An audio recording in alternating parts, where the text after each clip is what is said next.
Nuwun kalonul sagung para pepundhen. Pini sepuh aji sepuh ingkang nganggo mastuti dhateng pepoyaning kautamen kang pinundi. Pangemban-pangembating praja satrane negari ingkang minangka pandang.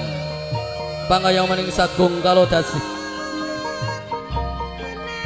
Brayat Agung Wirawiyata Wiratamtama Purnakarya lebet jroning praja. Ingkang sampun wenang hanampi wahyuning kasutapan. Sagung para alim, para kiai asadid asadidah, ustad ustadah, Bapak Haji Bu Haji ingkang rinten dol tansah sumanding sesandingan kitab suci wahyuning ilahi ingkang ngempun pono ing pawas sumawa lebdo ing pitutur kiblating panembah. Kadang-kadang sarjana para muda tumaruna mudi tumaruna kang kinarya sagung wiya prasaja. Amrat mundi dawuh kunjuk panjenenganipun Bapak Slamet dilasan kang garwa Ibu Yati Purwaningsih arsa hamujana hajatipun minangka pambyara pranata adicara enggal hamurwaking lekasing sedya hambuka wewaring sukawane wicara dwaraning kandha lumampahing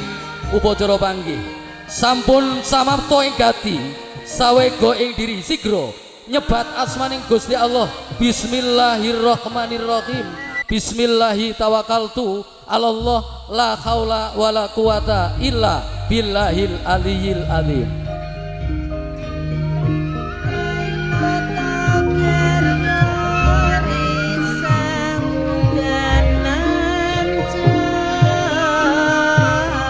Liru tamaning sang nata berbudi bawa laksana.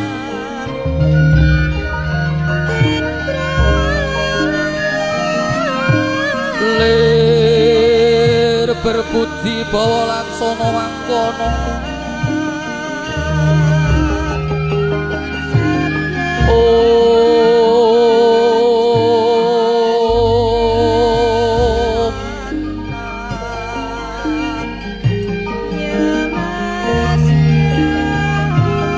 Awus dugi wahyaning mangsa kala dumawahing pepestek kanthi puja mantra nyadong marang kersaning Gusti Allah. Dinalika semana titahing Gusti kang asibat jalu pawestri miwa wanita kang samedya hanetepi jejering gesang anjing madyaning beberan agung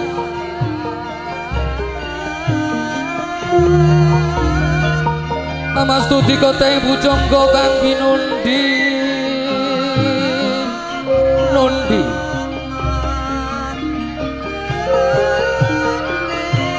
Hamluli laksita arja nulat edi endahing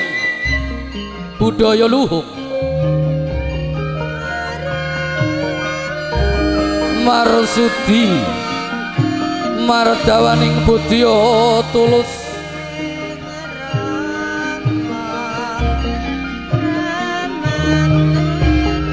budya kang teges budi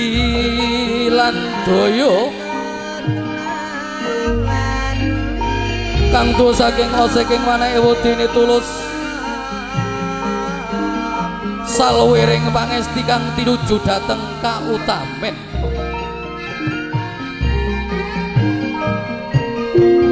binarung swaraning pratangga kang ngambar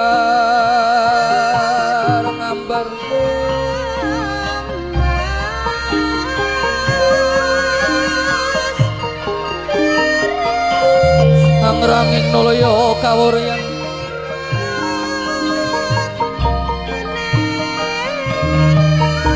ana tejo hanguwung malangkung Mapraba tejaning atmaja pinangya pinanganten putri kang dibedhangkari mijil saking sasana busana mayang arumu biar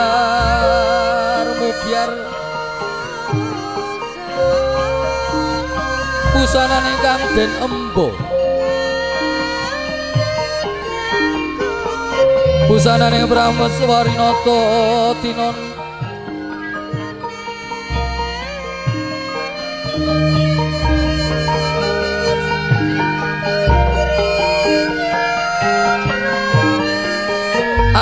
Abyor pating gemlabyor pating cemelorot lir kadya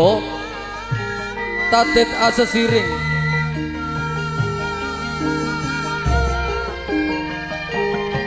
hamun janggang inantero maksono membat matyo luminggang ing warih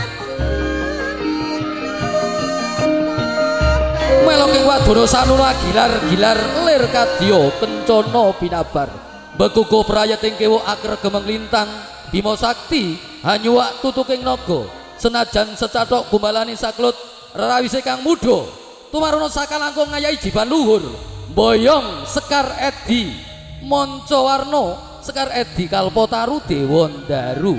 Jayandaru Kastu Hamastani Kembar Mayang Kalpataru Dewandaru Jayandaru konjo panjenenganipun anangge bapa slamet delasan kang garwa Ibu Yati hanggen harampi wewayuning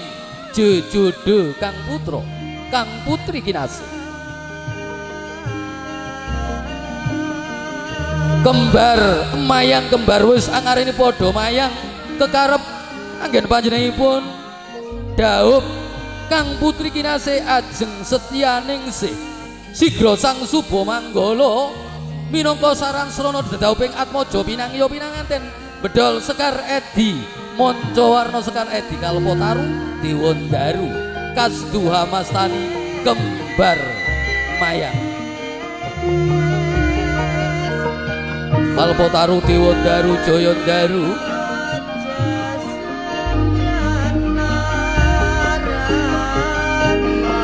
Kembar Mayang kang kedadosan saking Janur Jaanur Jaalamun wus teka Anur Surya pepadang minangka jejodo peparinging Gusti kang Maha Wikang saking Gusti kang Maha Welas Gusti kang Maha Asih Allah ngampil wujuding Sekar Edi Mancawarna Ibu kinasih arsa boyong Sekar Edi Mancawarna angka katiga kanthi nyadong marang kersaning Gusti mugi hajatanipun mugi ingkang dipun hajati mugi ingkang biyantu hajatan pinangya wilujeng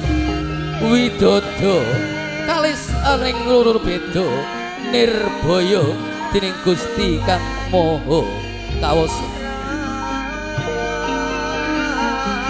sampun kabedhol dening Sang Suba Manggala arsa atmaja pinangya pinanganten hangrantu laksitaning lumampahing panggih temanten satataning adat widi widana kang lumampah sagung pira-pira ingkang winantu karjan ingkang winantu bagya mulya amba bilih mekaten satawis anggen Sang Suba Manggala bedol Sekar Edi Mancawarna Sekar Edi Kalpataru Dewandaru Jayandaru Kastu Hamastani Kembar Mayang putri Demas kekalih katuran pinarak kanthi prasaja Mas pandamping pinanganten kakung seneja ugi katuran pinara atmaja pinangya pinanganten putri katuran pinarak kanthi prasaja Mbak Domas dipersilakan untuk beristirahat duduk di pelaminan Mbak Domas berdua dipersilakan Mas pandamping manten kakung katuran senejogi pinara sagung pira-pira ingkang winantu karjan ingkang winantu bagya mulya sesarang sinengguyung Rizky Wedding Rizky Salon ingkang wijil saking Kelaladan Tempel Daru Rejo Belanda.